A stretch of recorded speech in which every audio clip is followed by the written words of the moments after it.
যারা এখনো জানিস না যে হিউম্যান বডির ক্ষেত্রে সেক্স ডিটারমিনেশন কী করে হয়, আজকে তারা বুঝতে পারবি যে হিউম্যান বডির ক্ষেত্রে সেক্স ডিটারমিনেশন কী করে হয়। দেখ, আমরা সবাই মোটামুটি জানি যে আমাদের হিউম্যান বডিতে প্রত্যেকটা সেলে 46টা ক্রোমোজোম থাকে।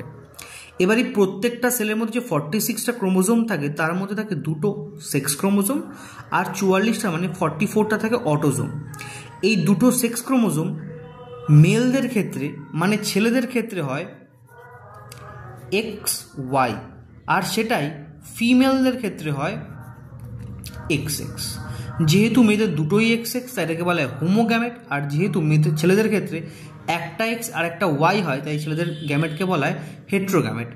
আর যে বাদবাকি 44টা অটোজোম থাকে, এই অটোজোমগুলো আমাদের বাবা মার বৈশিষ্ট্যগুলো আমাদের শরীরে নিয়ে আসে, বা আমাদের বৈশিষ্ট্যগুলো আমাদের পরবর্তীকালে যে সন্তানই হবে তাদের মধ্যে সঞ্চালন করবে এই 44টা অটোজোম। এইবার কি করে হচ্ছে দেখ, এটা একটা মেলের সেক্স ক্রোমোজোম আর এটা একটা ফিমেলের সেক্স ক্রোমোজোম। এদের দুটো গ্যামেট তৈরি হয়, একটাকে বলে এক্স, একটাকে বলে ওয়াই। এটাকে একটা বলে এক্স, এটাকে বলে একটাকে এক্স।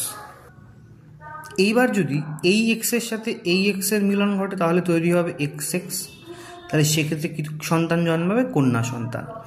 এই এক্সের সাথে এই এক্সের মিলন হলে কি হবে? আবার XX। সেক্ষেত্রে কি হবে? কন্যা সন্তান।